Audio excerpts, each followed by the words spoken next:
This is a video specifically about building and evaluating your brand.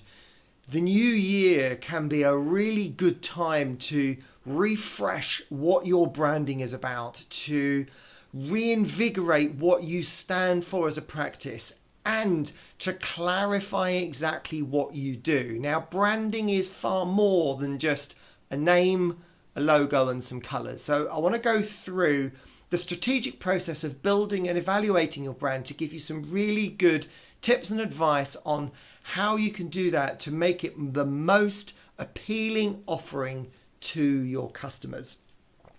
So let's have a look. These are the things we're going to look at. I'm going to look at a brand vision. We're going to look at your brand objectives. What are you there to do? We're going to look at how to audit your brand, the essence of your brand. What does your brand mean and what do you convey? And finally, I'm going to look at resourcing your brand. What resources should we be including in that branding process? And this is about building something from scratch or re-evaluating something from the ground up. So many people with a brand start by saying, I've got an amazing name, or I've created a logo, and then work backwards.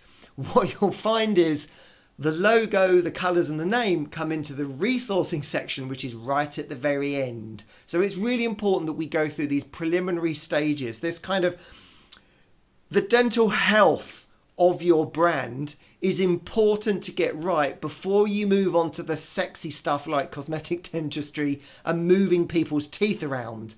And it's the same here. We've got to get the foundations right, the vision, the objectives, the audit, the essence, before you move on to the sexy stuff of let's make it look amazing. All right, so it's the dental health of your brand. Let's get that right before we move on to the sexy stuff. So a brand vision, what is included in a brand vision? It's about your values. It's about understanding what is important to you in your values.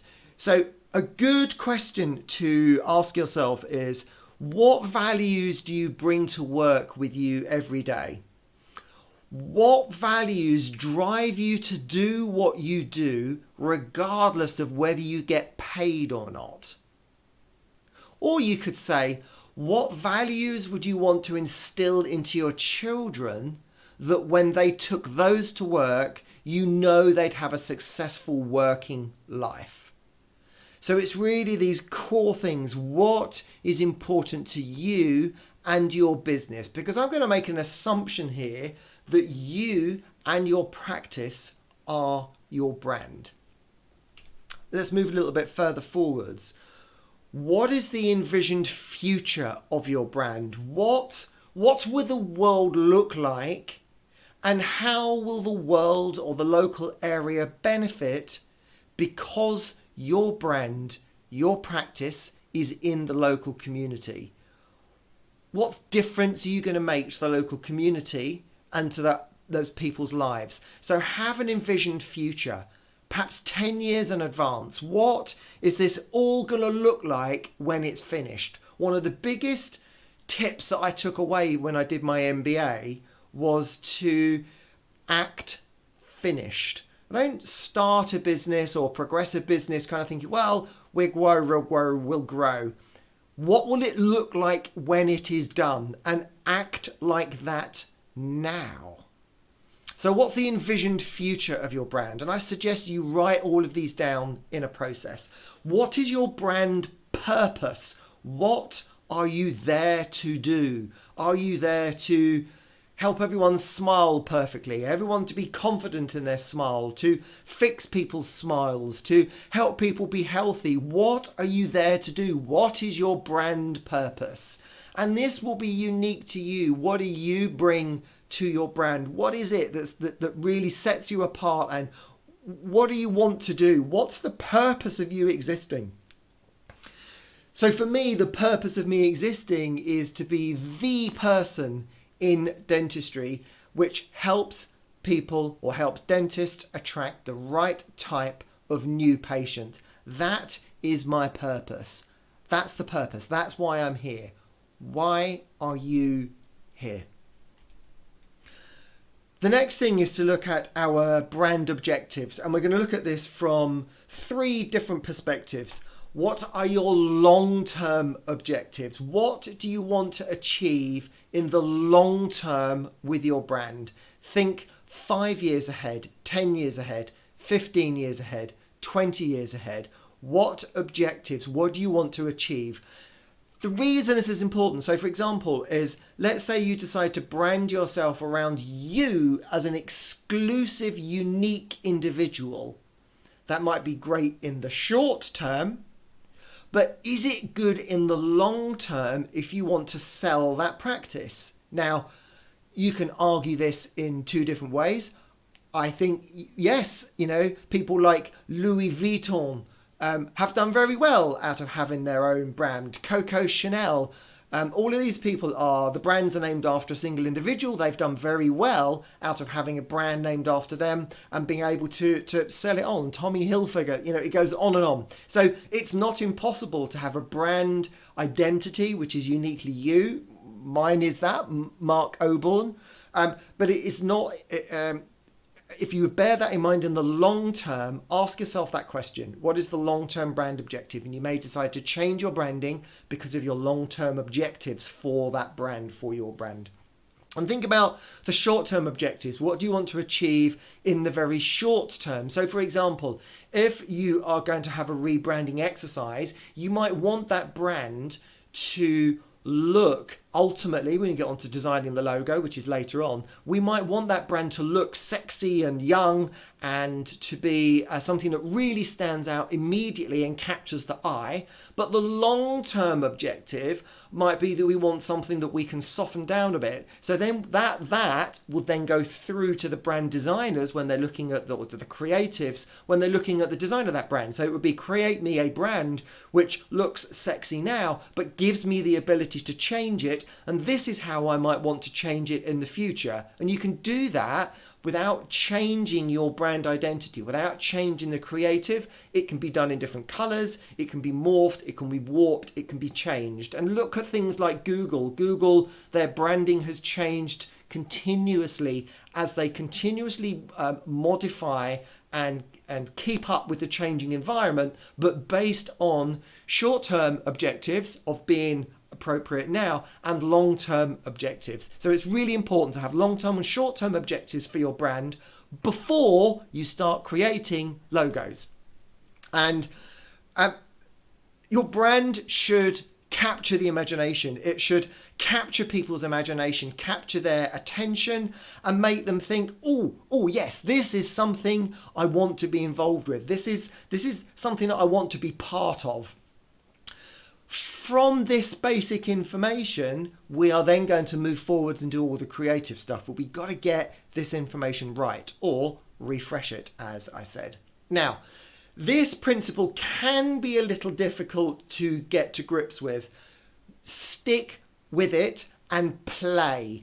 Really play. Get into the idea of playing is good. You might want to go through this little section of objectives a few times to really play around and mess around to make sure that you get this right.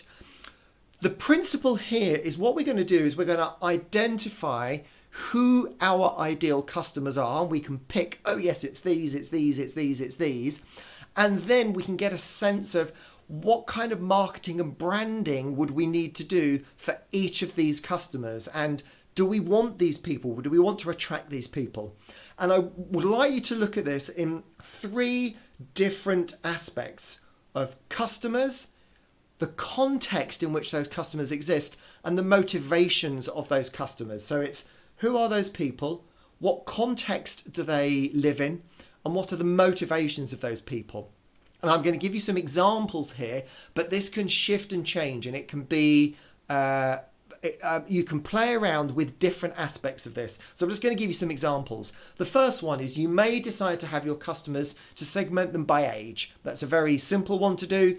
And I've picked randomly 20 to 40, 40 to 60, 60 plus. But play around with this. Try different groups of customers and see how your branding and see how your marketing can change as you switch this around.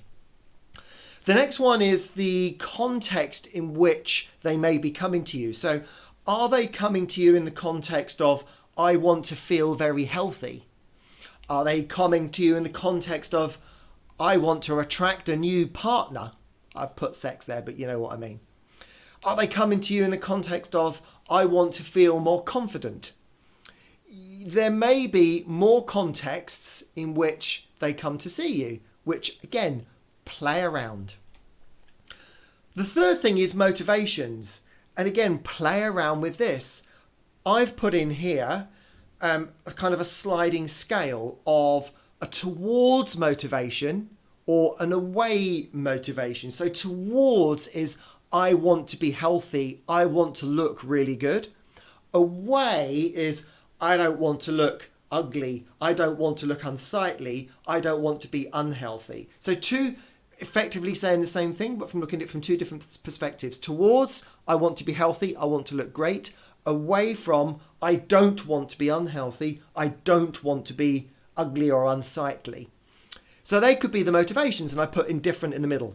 Now what is possible to do is we can start to look at these different cubes. So we might say, okay, well, actually our brand, what we want to really get through here is confidence. We can say, okay, so we've got confidence here. So we've got confidence with the 20 to 40s up, confidence with the 40 to 60s, confidence with the 60 pluses.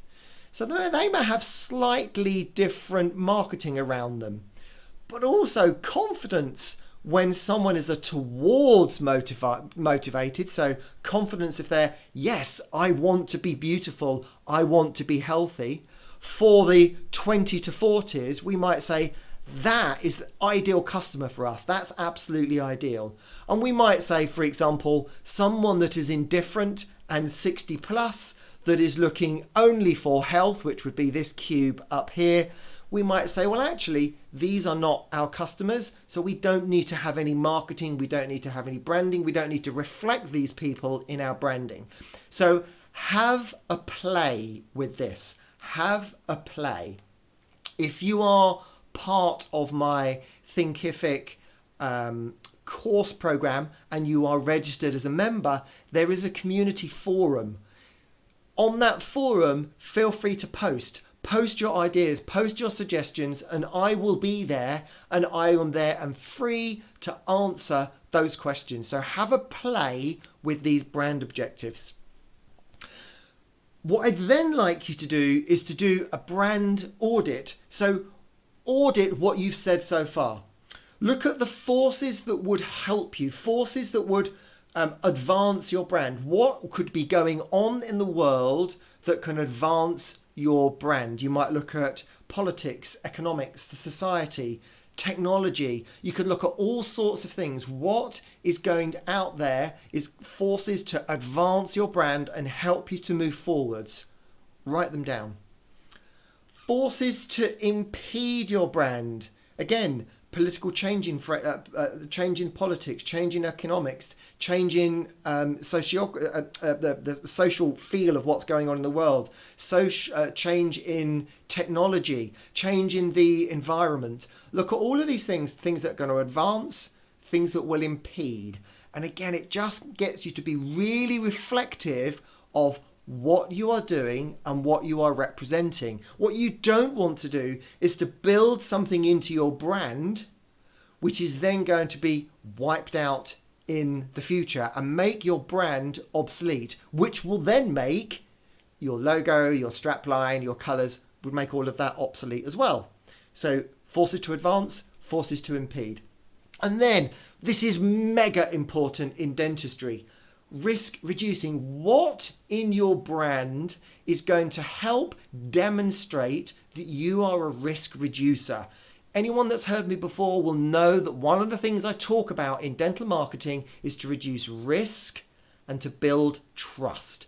Two things really important. So risk reducing. Think about performance risk. When a patient comes to see you, they will know that your performance may change depending on the day and your experiences and what's gone on. So how do you mitigate performance risk? Financial risk to the patient. How do they know how much things are going to cost? Are costs going to vary? social risk to the patient. This is particularly important with things like facial rejuvenation. Very often patients will say, well, I don't want anyone else knowing that I'm here. I don't even want my husband, my wife, my partner knowing that I'm here. So social risk is important. How do you mitigate that?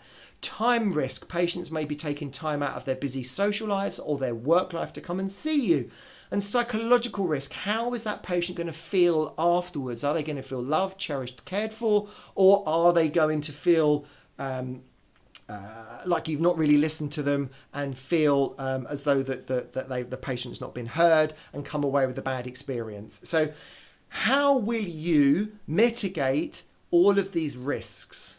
Once you've got them listed, performance, financial, social, time and psychological, you can then start to say, okay, well, how do we build mitigation of those risks into our brand so we can communicate it really quickly by having a good logo, good colours, good strapline, etc. This is also a really exciting exercise, and again, play with this. Have a team meeting, play with it. We start at the bottom of the brand essence pyramid. So we say, what are the attributes of our brand? What are the attributes? Well, we're going to be delivering treatment for extended periods of the day. We're going to be offering a really tailored and personalised service to our patients. We're going to be offering the widest range of treatments, and everything's going to be done in-house. All of these attributes. Then we can say, what are the benefits to the patient of that? Why should they care? Why should they care? What are the benefits? What are the emotional rewards that customer is going to get? And this is where things start to get really interesting. What are the emotional rewards that customer, that patient will get from the benefits which are derived from the attributes of that brand? What values do those emotional rewards trigger? Love, care, trust, connection, all sorts of other values that it might trigger. Identify the values that it is going to trigger in someone else. Then think about your personality. This is how large corporations find the right celebrity to advertise their brand. They don't just pick a celebrity and go, oh, you'll do. They go through this process. What are the attributes of my brand? What do we do? What are the benefits to the customer? What emotional rewards does that give to the customer? What values does that give to the customer?